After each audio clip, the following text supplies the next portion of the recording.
Welcome back, everybody, to the Deposit That podcast, Season 3, Episode 4, with an attorney that I was going to play, Never Scared by Bone Crushers. It's a song I ain't never scared for. Damian, welcome to Deposit That podcast. Thanks for having me, Jeff.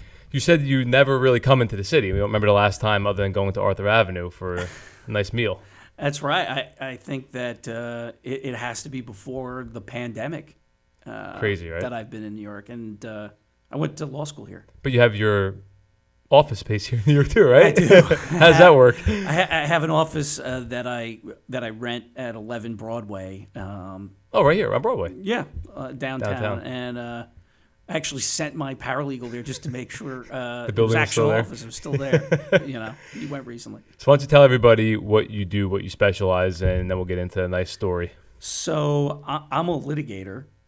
What does that mean for the person that's never experienced real life litigation? So when you need to go to court to fight about something, I'm that person. I don't do transactional work for the most part. I'm not a guy that closes on your house or your building. Sure. I'm somebody that does a lot of business divorce work.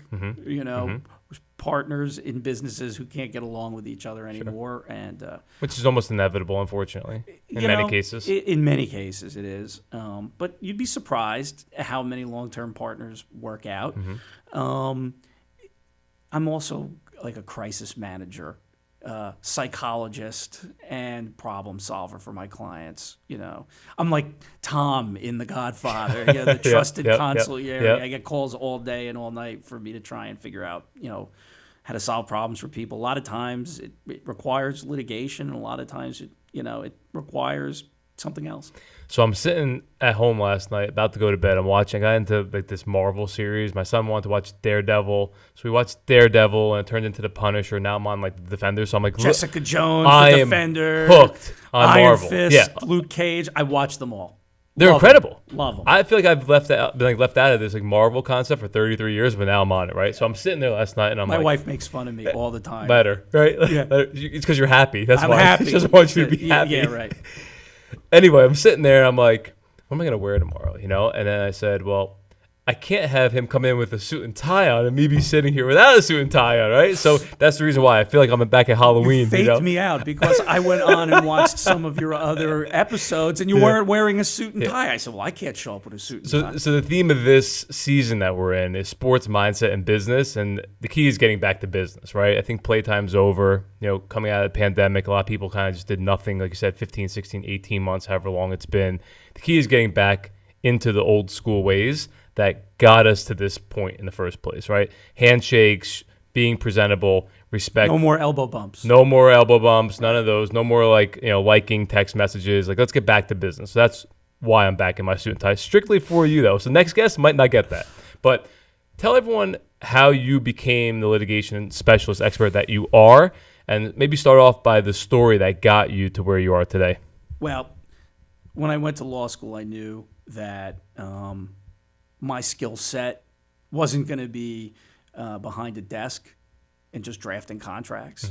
And I went to law school because I wanted to be in court. I wanted to be arguing cases. And I guess it was always who I was. I remember when I was in high school, I had a gym teacher said, Albergo, you ought to be a lawyer.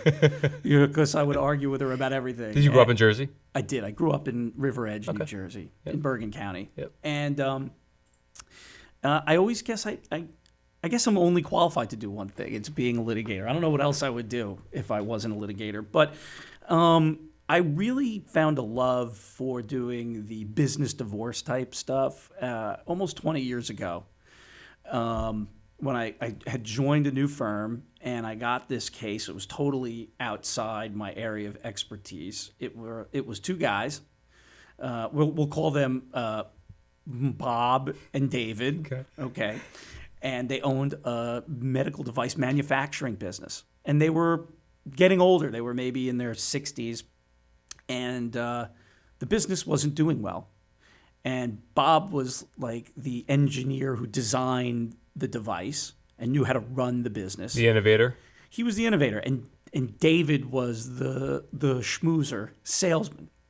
Well, they were going through a tough time. in like the 90s, mid 90s, and David decides he wants to semi-retire to Maine. And he's going to continue working, allegedly, and they scratch out a deal on paper where David's going to get a certain amount of money for salary and he's going to get like excess profits, whatever that was. By the way, Maine still doesn't have cell phone service today, so imagine what it was 25 years ago. Yeah, supposedly he would semi-retire, but he did nothing. Yeah. Well, a few years later, business goes crazy. They're making a ton of money. And they're making the money because Bob is working. Off of Bob's back. Every day at the business, running the place, and David is just collecting checks. How do you get out of this situation?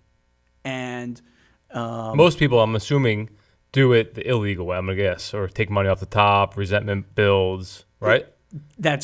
Resentment did build. Bob didn't do anything illegal, but given the way the law works, Bob didn't have any way to sue David. David wasn't doing anything wrong. He wasn't doing anything illegal. As per their agreement. As per their agreement. Or the law. As per their agreement, because their agreement didn't really contemplate any of this. They said we're 50-50 and that's it. They were always 50-50, right? Yep. And so for us to be able to buy David out, David didn't want to talk about being bought out because life was great for him. Sure. And we didn't have really a basis to sue him. But because of the uniqueness of the New Jersey corporate statute at issue, once there is a lawsuit, for whatever reason, the company or any shareholder has a right to make an application to buy out the other person. So we needed to strategize. Usually you want to be the plaintiff in a lawsuit, sure. Right? We decided, because we had no claim against David, we're going to make David sue us. So we implemented a strategy. We said we're going to fire him. We're going to cut off all of his benefits, his health insurance, everything. It's going to make him go crazy. Even though he's an owner. Even though he's an owner. 50-50. How do you fire a 50-50 partner?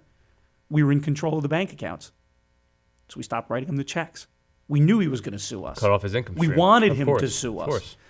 David went out and hired a huge law firm, kicked our butts right at the beginning of the case with an injunction. But you knew that already. It was coming. We were okay with it. Yep. We knew it was coming. Yep. Eventually, we wound up in a mediation because the cost of litigation through the roof was going to be hundreds of thousands of dollars. And David saw the handwriting on the wall. Bob was willing to pay millions of dollars to get him out of the business, and it ultimately worked out. And that was my first. So you were in your early 20s, mid-20s. I was 30. Gotcha. Still young though for that. Yeah, I was 30, and I loved it. I said, "Wow, husbands and wives get divorced all the time, but business partners get divorced too, and it could be just as emotional in certain circumstances, sure, if not more. And there's a lot of strategy involved. It's like playing chess. Have you always, and again, knowing that our relationships obviously we're here, but we're going to obviously escalate it. Seeing what I've seen so far with you, have you always been a planner, a preparer? Is it because you don't want to get caught with your pants down, or because you want to just absolutely step on someone's throat? Absolutely not. I was not always a planner. You weren't. I was impulsive and short-sighted. I mean, you got 3 kids, right? I do. Planned, not planned, or? Planned. Your wife is going to watch this. Well, here we go. Planned by whom is really the question that you should be asked. I think my wife planned. Spoke like a true attorney. My wife planned the first one. Yeah. I think the first 2 were planned and the third one was not. But they've all been a great blessing. What made you really become a true planner? What made you become a true expert? Is it because you respect your time or you respect your craft? By nature, I tend to be more impulsive. But you cannot be in this business. You can't advance people's cause in court or achieve their goals and objectives unless you have a plan to get there. Almost every new matter that comes through the door, first time I speak with the client, I say, or try to find out, what's your objective here? Yeah, what do you want? Yeah. And if you don't know what the client's objective is, you have no chance of success, right? So if it's litigation or if it's not litigation, I need to know what your goal is. And then I need to find out what are the obstacles to getting that goal. And what I do is figure out how to clear out those obstacles in the most cost-effective way possible, in the shortest amount of time possible. That's sort of how I look at, solving problems for my clients. And so being in this profession forced me to learn how to plan and to put my, sort of impulsive nature aside. How has that worked out for you in the recent times? Obviously, a lot of people in today's world, secretive, not trusting, very, how do I say, I think Yogi Berra once said, like, short arms, deep pockets, short arms, long pockets, right? They don't want to pay, right? So how do you manage that into today's world? Because obviously, dealing with you, I know that you are very thorough. You spend the time, you spend above and beyond, call it overtime, with the client. How do you manage that? Well, what do you mean by pay? So clients always have to pay, right? Or this whole system. Well, here's the reason why people don't trust, right? So if people don't trust, they're more likely not to want to just cough over $1, let alone. Oh, you mean to their lawyer? Correct. Oh, okay. The way I deal with that is, I let the clients know that I'm there for them, and that you want to talk to me at night, I'm here. Here's my cell phone number. Yep. Here's my home phone number. Yep. And I spend the time with them to make them feel comfortable that they're being heard. That their goals, their objectives are being advanced. Mm-hmm. But they need to know that level of service comes with a price. And if you don't want to pay, fine, you don't get the service. Right. I want to help my clients. I put my clients' interests first. But I can attest to that. At the end of the day, I'm in this to support my family, right? Sure. And I have clients who are willing to pay. Sure. So, it's just understood from the day you sign my engagement letter. Yep. I'm going to send you bills on a monthly basis, and all of my bills. Another issue to answer your question about trust. Mm-hmm. My invoices are incredibly detailed. Mm-hmm. They show the number of minutes I spend on a task, explaining in detail what I do. And I tell my clients, if you ever have any question about why I'm doing anything, ask me. Another thing is, whenever a client gets a bill and sees an entry on a bill, they're never surprised by it because I copy my clients on all my communications. If anything needs to happen substantively before we do it, I make sure I get the client's approval. I tell them what I plan on doing. I tell them what their options are and how much these things are probably going to cost. Sure. So when something happens, the client's already been it's not a shock. keyed in. It's not a shock. There are a lot of lawyers that send clients bills. The clients don't hear from the lawyer for months. They wonder if everything on the bill actually happened. Yep. None of my clients ever feel that way. So as we know, most people enter business agreements very optimistic. Hey, here, I'm going to do this, you're going to do that, 50-50. Nobody goes into it expecting we're going to make $100 million. Me and you today, when we leave here, we're going to go on our track. This time next year, we're going to have a $100 million venture, right? I walk outside, I break my ankle, you cross the street, your wife says you need to come home for the next 3 months because she's going back to school and now you can't practice your profession. Now we're both sitting here. What do we do, right? From your experience, how do new partners create a level of protection for both themselves and the up and up on the business day one without understanding or knowing what the hurdles or variables come over the foreseeable future? You mean how do they do it or how should they do it? Because those two things give me both. Are usually Give me both how they do it and then tell me how they should do it. So, unfortunately, most people, in my view, when they start a new business, fail to take into account all the contingencies and bad things that you just mentioned variables could happen in the future. If they even draft some kind of operating agreement or shareholder agreement, which you would be surprised how many people don't even try. Yeah, like I said, it's on a bar napkin. Well, yeah, let's have a beer and go over it. They don't even try. And that is the number one most common error. Now, how do you do it? You need to plan for a number of contingencies. Some of the most common errors that people make is they fail, if they do draft an operating agreement, a shareholder agreement, a partnership agreement, something like that, they fail to clearly lay out what the people's roles are going to be. Because not everything could be managed by committee. If you're running, and it depends on the type of business. Sure. So let's, for example, take an entity that has a store and sells products, or a manufacturing business, Sure. as opposed to a company that just owns real estate where they collect rents. Sure. Totally different types of operations, right? In the former scenario, where your day-to-day operations are more involved, manufacturing, sales, you need somebody to be able to call the shots, to make a decision on if you need to go out and buy something off Amazon. Like restock the toilet paper, whatever. Exactly. You can't operate a business like that by committee. So even though the owners may have an equal ownership percentage, a lot of people fail to identify who gets to make certain day-to-day decisions.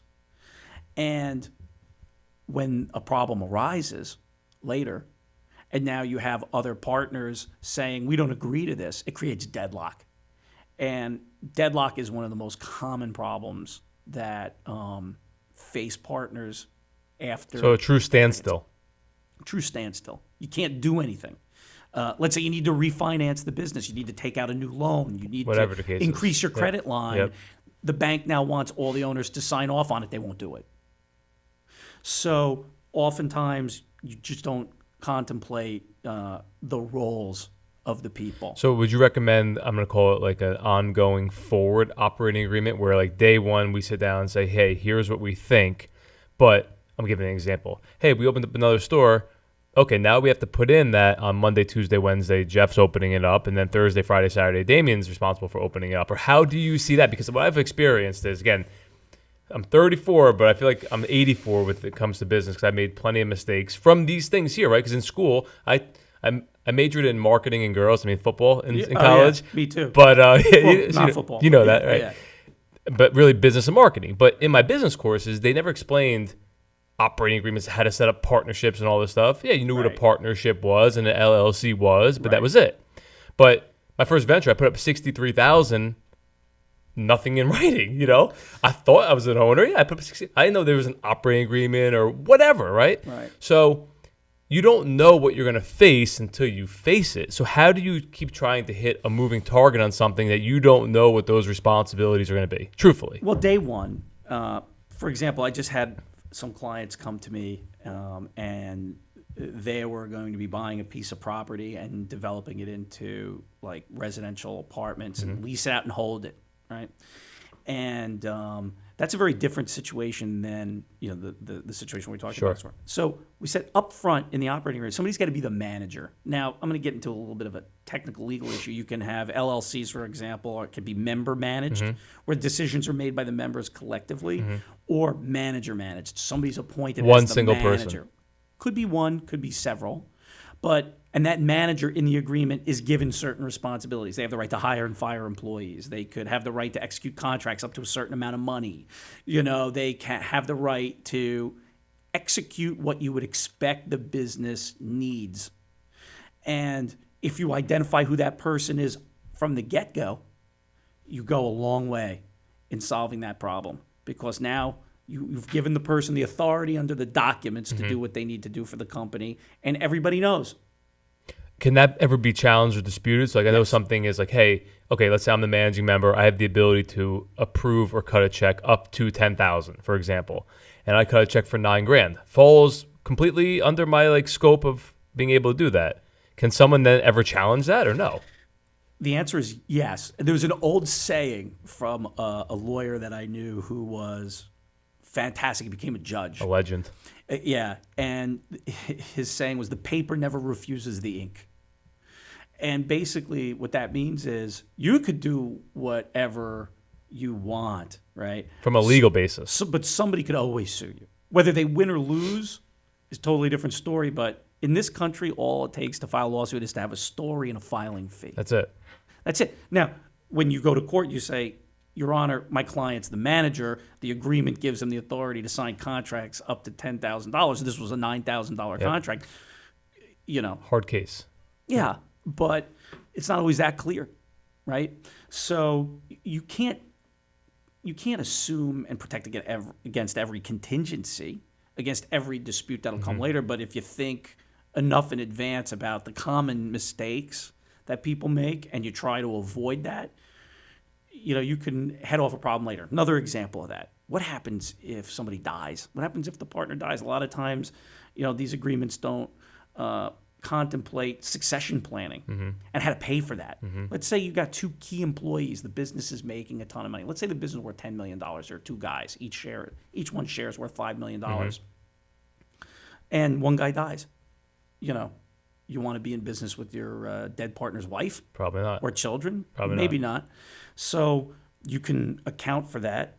You can have it so the surviving partner has the right to buy out the deceased at a partner's fixed estate. price or through new. You could set a valuation formula if you want. You could leave it up to the courts to decide, which isn't always a great idea. And you can also fund that buyout through key man life insurance. Sure. So you can, as a business owner, take out a life insurance policy on your partner and fund the buyout. Now, do you recommend that? I do, if there's enough money at stake.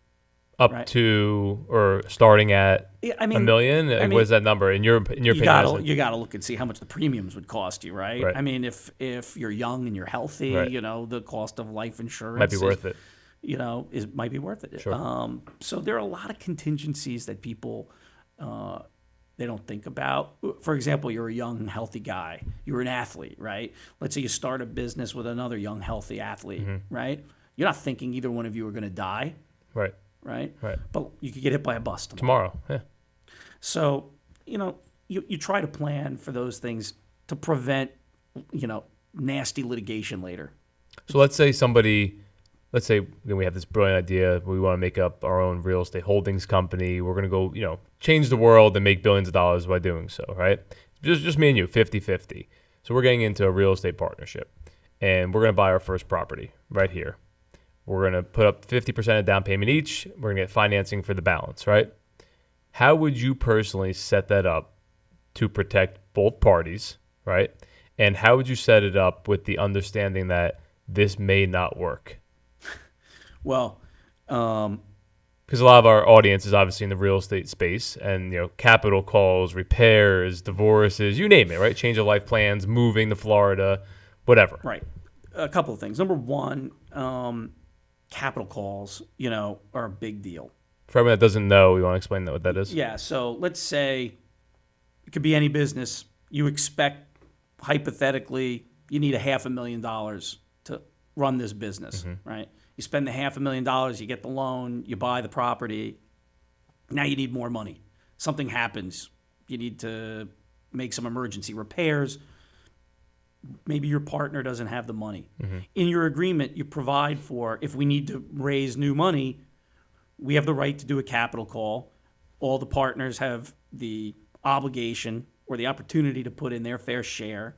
And if one person doesn't have the money, the other person can either loan it at a decent interest rate, so the loan gets paid back first before any profits are distributed, or another way of doing it, which I think is not as good, is you have a dilution provision that basically says, okay. You don't like that option? I don't, because I think if resentment. If we start this business 50-50, right, and let's say you have to put in another $30,000, $40,000, $50,000, and now you're the majority and I'm the minority.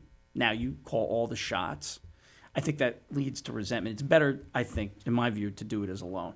So you account for that type of scenario up front. The other thing you asked about is what happens if we want to get out, and that's a much trickier thing, because most agreements limit your ability to just sell or transfer your interest without the consent of the other party. Sure. Although it's not as common, you see people build into some agreements what they call put and call rights. So you can say, for example, after 3 or 5 years, I have the right to put my interest and say, you have to buy me out, right?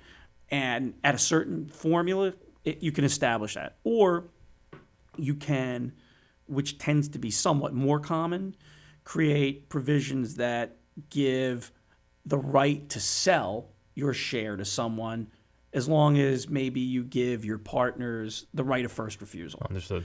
those even still aren't that common. And this is the biggest issue I find, which is maybe the business goes on for years or decades, and they never contemplated exit strategies.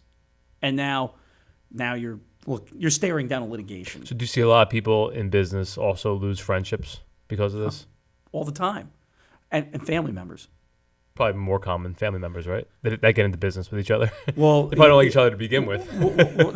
Right? They get into business with each other, or that they've just succeeded to their parents' interests, right? Multi-generational companies, cousins who are, fractional owners. Sure. It is extremely common and good for my business. It's great for your business. It's lawyers always win. Yeah. Right? Well, not always, but people who are fighting and are emotional about it generate a lot of litigation. Do you typically find people suing for personal reasons rather than business reasons? Like, no, I don't care whether I win or lose here. I want to pull this person through the mud. Do you find that common in today's world? Yes, I do.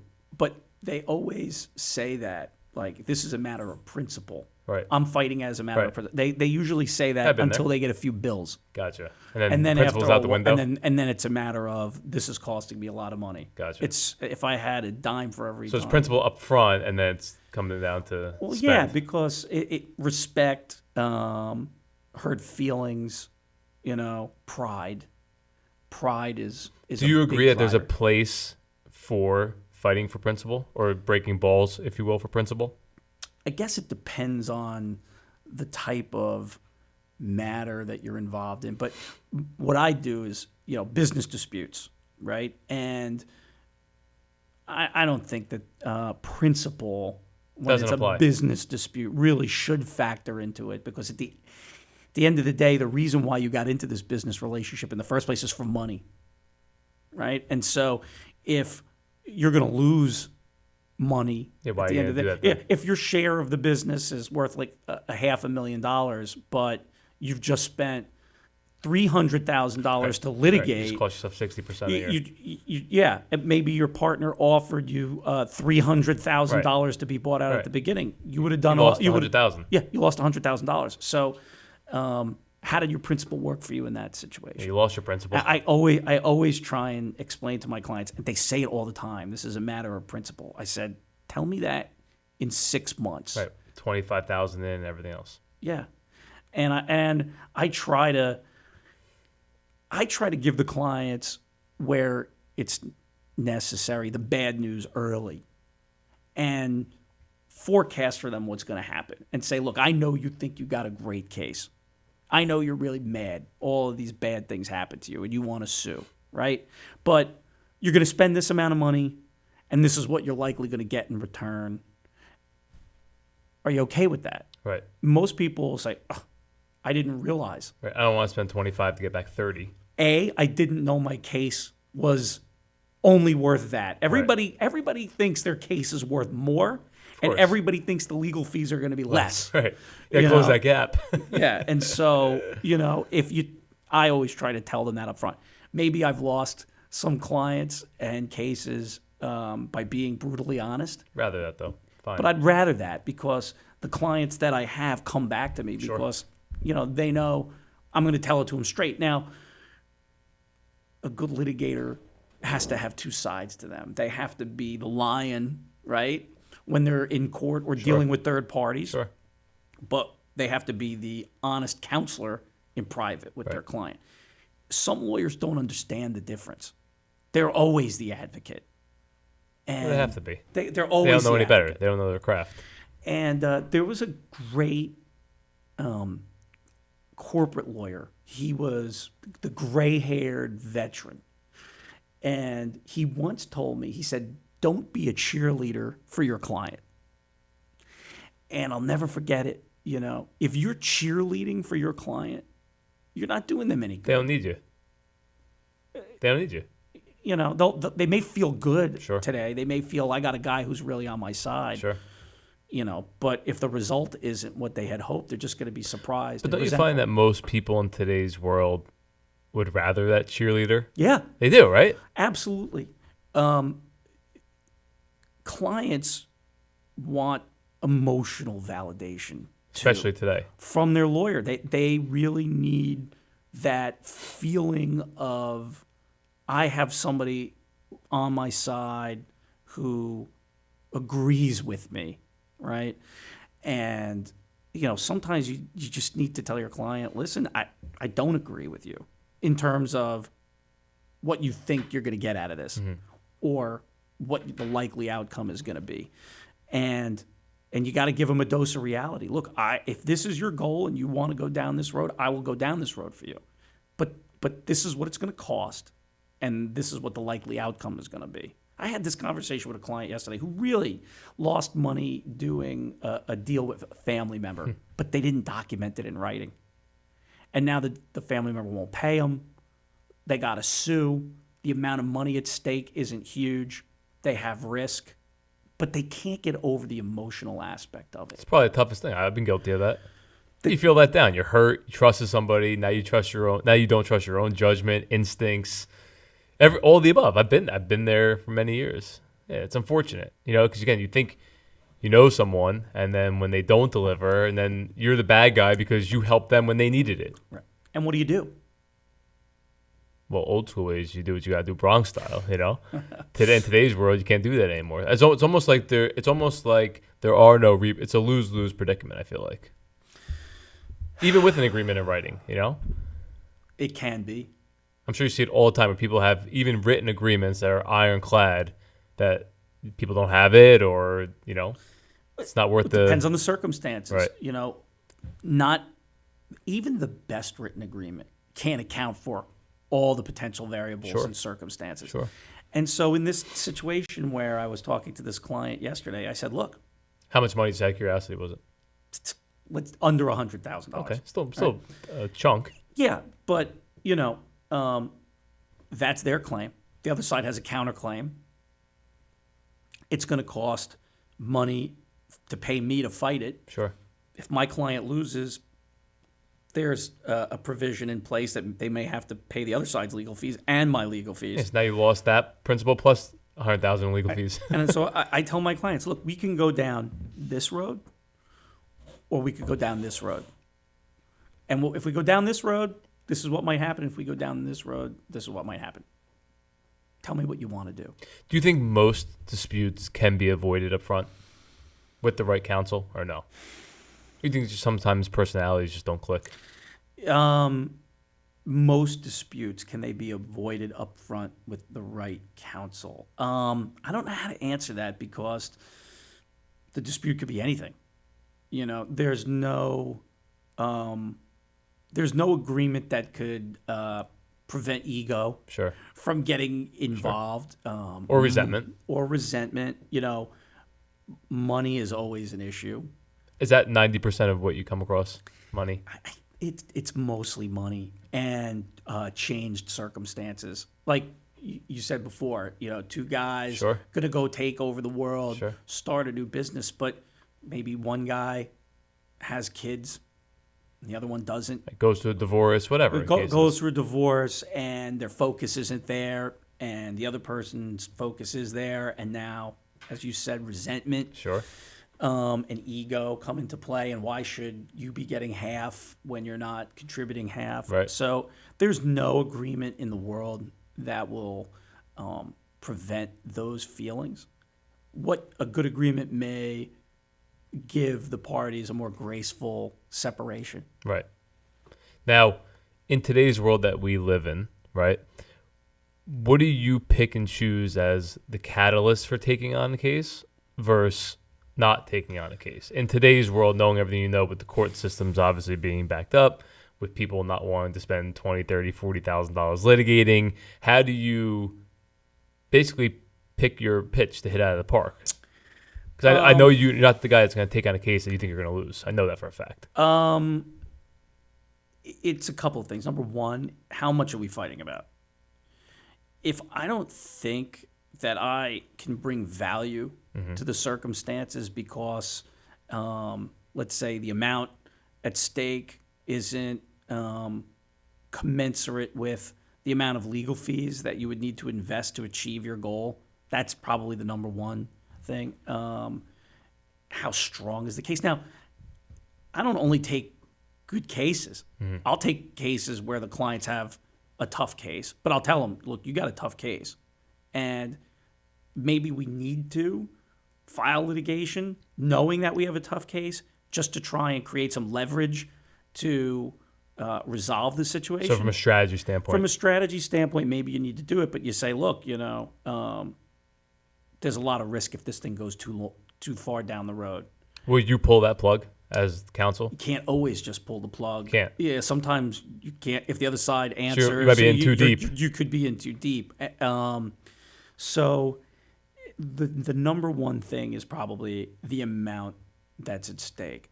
Another thing that's really important people don't look at is who are you suing, right? Like you could have a great case against somebody, but if they have no money, what are you getting? Yeah, you can't get blood from a stone. Right. And so, even if it's really hard thing to tell a client, look, take your lumps. You're going to lose money here, and there's no good options for you, right? And people don't like to hear that, but sometimes they need to hear that. Because maybe you're going to lose $50,000, $100,000, $1 million, right? It may be better than losing $2 million. Sure. Our text, as we spoke about earlier, everything's like, hey, Damian, I'll pay you back the $10,000, right? Or whatever. Hey, we're going to do this business. I'm going to put up to $20,000 today. You pay me back when you have it, right? For example, okay, Jeff, we're good. Agreed, whatever the case is. That's how the world we live in is today, right? Right. We'll get the operating agreement done later. Right. Text or email. Do those hold up in court? Absolutely. 100%. 100%. Text and email are written, they're evidence. It's a written statement that could get into evidence. For example, you and me, right? Before there was email and text messages, those would be oral conversations, right? Over the phone, in person. One side. He said, she said. He said, she said. Is that called hearsay? Or that's different? Hearsay is different. If it's between you and me, if I'm suing you and you're suing me, what we say to each other is not hearsay. It's not. No. It could be a matter of fact. But what he said might be. Gotcha. Ian's definitely got hearsay guy. Exactly. Yeah. But nowadays, you can't believe how important the text messages are in resolving disputes, because people make all sorts of admissions. They say stupid things. I'm guilty of it.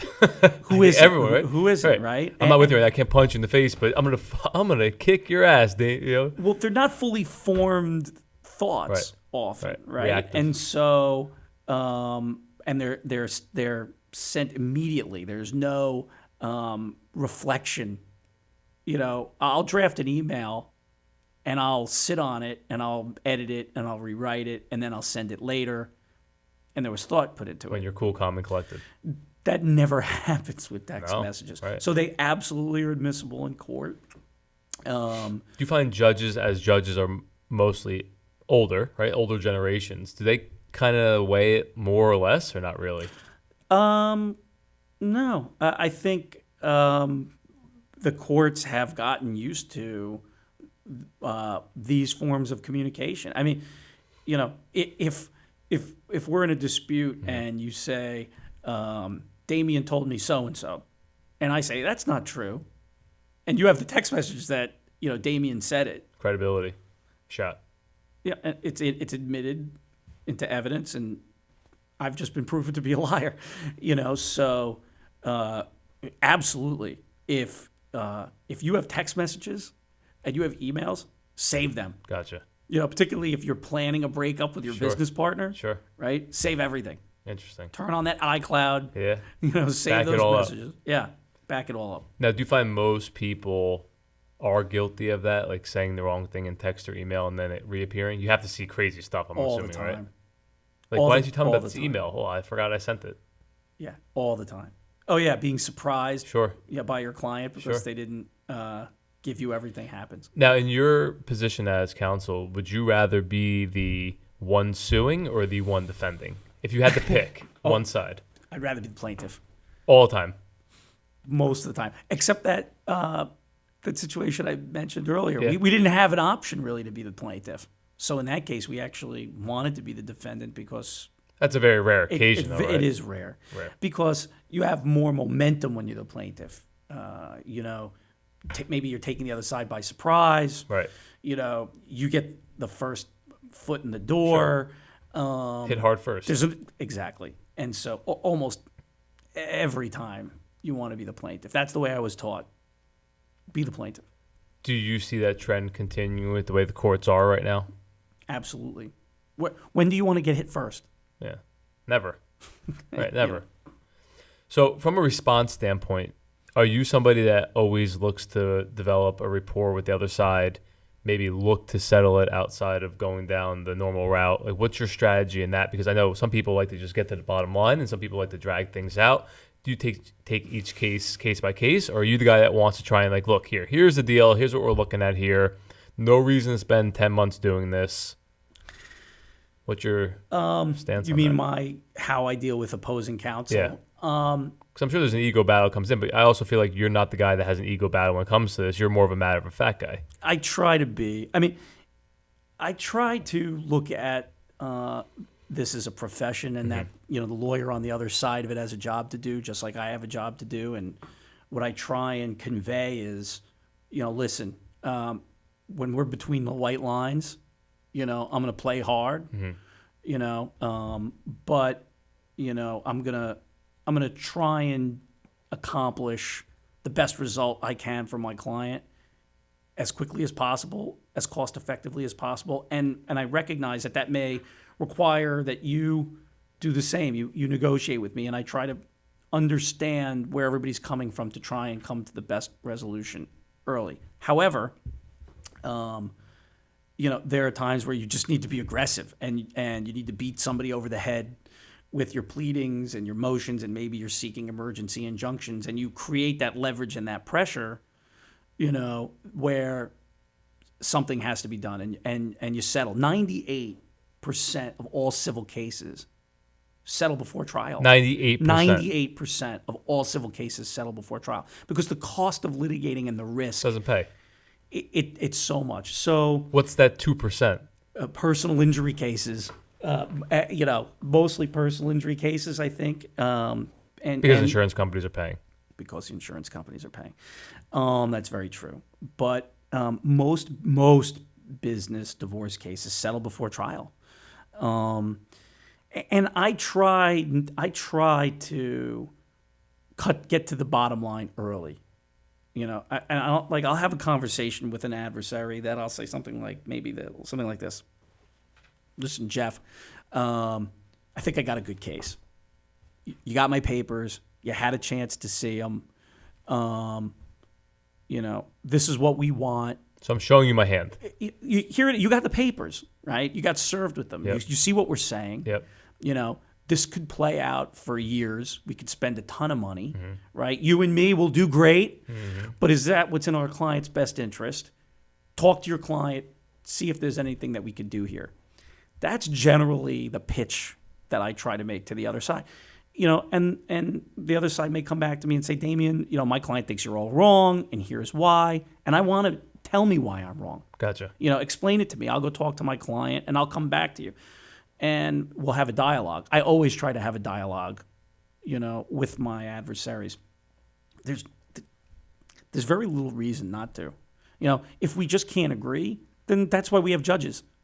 And that's why we have juries. Let them decide. Now, do you think that, I had a case last week. I lost. I was 0 for 2. It is what it is.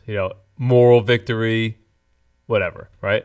Lost a friend, lost over 10 grand, whatever, from a business from a couple of years ago, right? Just not a good outcome overall. Learned a lot, right? Chalk that up. Do you think the judge truly cares one way or another? And then second question is, do you think the judge really pays attention to what's going on? Or is it just transaction in and out? Okay, so judges are people, right? There are good judges and bad judges. Right. Do the judges really care about the litigants involved? Right. I mean, sometimes. So you've seen that? Yeah. No, sometimes, absolutely. It depends on the type of case, But I think in most circumstances, the judges, it's their job. They have dockets that are backlogged, and They look at the case as something to be moved off their docket. How do we get this case off the docket and move on to the next case? Like you guys, this is what most of the time happens. Judge will have a conference with the lawyers. One lawyer will say, the other side's the worst person in the world. And that side will say they're the worst person in the world. And the judge will say, look, you two go out in that hallway and work it out. Okay, you can't work it out? Well, guess what? You're going to trial in a month. Right. So, and they just put pressure on you to resolve it. Do they care how it gets resolved? Not really. Could care less. Yeah. Oh, you lost 20 grand, whatever. Oh, you guys worked it out? Yeah. Great. See you later. Yeah. Hope not see you again. Right, exactly. How powerful is it having the right counsel on a case versus price shopping? It's everything. Everything, right? It's everything. You need to have a lawyer who's not only competent, right, who understands what you want to achieve, but is somebody that you have a connection with, that you trust. If you don't trust your lawyer, how could you possibly operate in that space, right? You need to have trust. Now, your lawyer has to be able to accomplish your objectives. You could have trust, but if they're losing, it doesn't matter, right? You need to have the right lawyer, and you shouldn't hire somebody who dabbles, right? Horrible. Right. It's a bad thing. Like you don't want to hire me to do your residential real estate closing. Correct. It's not what you do. It would be. It's like going to a bank for the wrong type of loan. They don't specialize. And in. I don't take cases that I feel like I can't handle or matters that I don't feel like I can't handle. So, you want to have the right lawyer for that type of matter, and you want to have that. You want to have the feeling that your lawyer is hearing you. One of the biggest, if not the biggest, reason why lawyers get in trouble from ethics committees and why they get sued for malpractices, failure of communication between the lawyer and the client. They don't tell the client what's going on. They don't return phone calls. They don't return emails. You call their office. Maybe you get lucky to speak to their secretary. I've never had a client complain with me about that.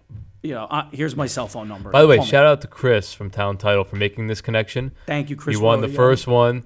I don't like putting Chris out there because I want him. He's kind of like my secret. He's in my back pocket. He's my ace. I can't pull Chris out. He gets all my title business. I'll tell you that much. But service-wise, you live up to that. And I think Chris is the number one service provider in any space, let alone the title space. Responsive, communicative, pleasure to work with, pleasure to deal with, just on top of his stuff. And it's a direct reflection of the referral in this case. And I appreciate that more than anything because, again, we all have, I'm a busy person. I have busy things going on, as do many other people. But communication, but you also know great communication. And I could test that you are, up there with the best of them. Thank you. I'm in a deposition. I can't look at this right now. Okay, but at least you replied, not 9 o'clock at night. Hey, sorry, I was in a deposition all day. Your fire doesn't need to be put out right now. So I respect and admire that. Who are your ideal clients that should be reaching out to you? What type of cases? What states? And what can they expect if they engage you? Remember the movie People versus Larry Flint? Yeah, of course. Who's the ideal client? Somebody who's rich and always in trouble. Okay, perfect. There's a lot of people watching this that fit those categories. Yeah. Look, the ideal client is somebody who is a business owner who is going to need help, not just once, but is probably going to need help many times over the years, that wants my counsel and advice. And it might not be for litigation, but it's somebody who trusts me enough to call me and say, hey, Damian, I got a problem. What do you think I should do here? And I can't tell you how many clients I have call me all the time about a problem that they got going on in their life where it may not require a lawyer at all. I mean, it's funny because part of my job is being a psychologist. I think true experts always find that. And, the best client is the one that there's a hope in the future they're going to come back to you. Or refer you somebody. Or refer you somebody, but that wants my advice, even on non-legal matters, because they think Damian's got good judgment. And that's something we haven't talked about yet. Judgment. So you think that's critical? That's critical. That's what separates the best lawyers from just the good lawyers, I think. It's having good judgment. You could technically write good papers. You could be really good on your feet and smooth at oral argument, right? But, in the private moments with your clients, or, the back office work, right, when you're not in court, you want your lawyer to have good judgment, to see the big picture and to develop, strategies for you that'll accomplish your goal with the least amount of risk, cost, and expense, right? If you don't have good judgment, then you may be just leading your client off a cliff, right? And it doesn't matter how good your papers were, doesn't matter how good your argument was on that one motion, right? Maybe you won some motion, but you lost the war because your client just went over a cliff. Having good judgment is critical, and I think a lot of that comes with experience. I've seen some really hard times. In my career, like I've seen clients go through bad things. I've made mistakes, right? Well, we all do. So we learn. I think you learn more from your mistakes than you do from your successes. Now, as an expert in your field, do you believe that recovering from that mistake immediately is critical, or do you believe taking the time to understand how and why you made it and then strategically coming back from it? What's that timeline look like from accepting that mistake's been made? Is it immediate, like, hey, I shot, I missed, I'm going to keep shooting? Or, hey, I need to change my jump shot? That's a good question. I think I had to stump you. You know that. Yeah, I guess it depends on what the mistake is. Look, most of the time, I think right away I did something wrong. Maybe I said something in an email that I shouldn't have, or maybe I came up with a strategy that didn't work out. Mm-hmm. Okay. And if you tell your client early, or whoever it is, and own up to it and say, look, I made this mistake and I'm going to fix it. Mm-hmm. And here's my plan for fixing it. Most things could be addressed. But it's not something that requires a lot of learning. You know what I'm saying? Like when you know that there's a mistake, mm-hmm. right? You fix it right away. How long do you beat yourself up for that mistake? Still beating yourself Depends up? on what it is. There are things that I look back at years, more than a decade later. You do. That I look at and I said that was a big mistake because I was, impulsive or, I was young. But I don't reflect too much. If I fix something, I think almost everybody, out of human nature, if you come to them and say, look, I made a mistake, I'm sorry, I'm going to fix it, here's what I'm going to do. Most people are like, look, all right, no big deal. You think so? Absolutely. Where people get in trouble is they make a mistake, they know it, but they have that instinctive need to defend themselves and to dig in, and that often doesn't help anybody. Interesting. As we close up each episode, I don't know if you watched the end of episodes, we always leave the listeners with one thing to deposit that to their memory bank to implement in their daily life, whether it's a legal tip, whether it's personal life advice, whether it's just straight business advice. What's the one thing you want the masses of the listeners to walk away with from you today? I think that what you want in a lawyer is somebody who not only is aggressive and zealous in pursuing your goals, but will be honest with you and give you the bad news. I really find that most people don't want to be told they're wrong. Mm-hmm. I mean, think about it. In human nature, most people don't want to be told they're wrong. They want to be told they're right. Correct. Validation. Right?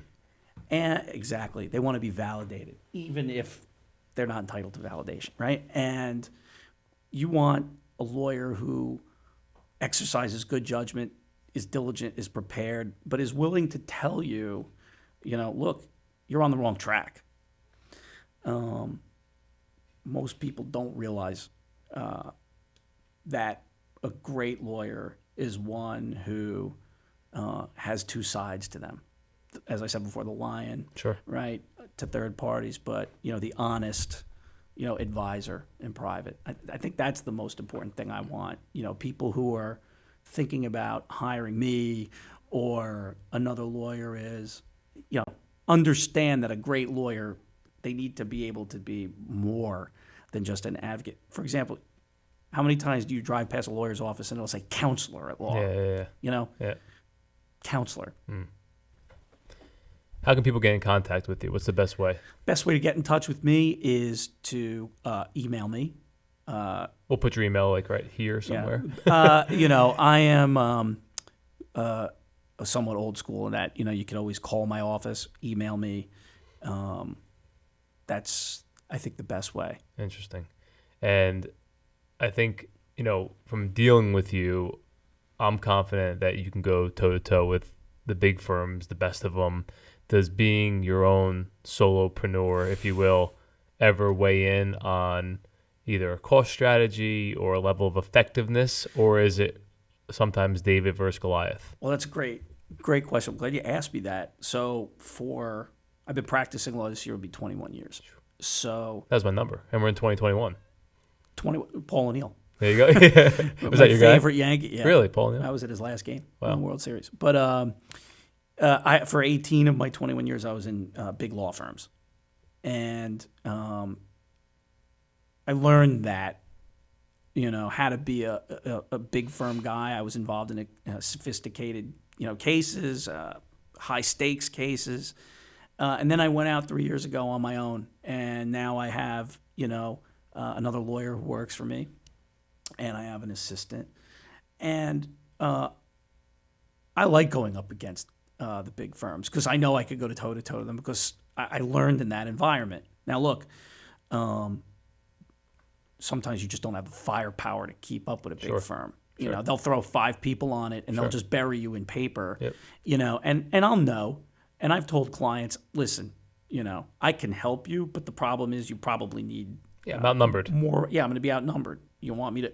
I'll be involved. You want me to bring in co-counsel to help? I'll be your quarterback. Right. Right. I'll go to court if you want me to be the face. I'll go to be the face for you in court, and we'll have an army of people writing everything behind the scenes.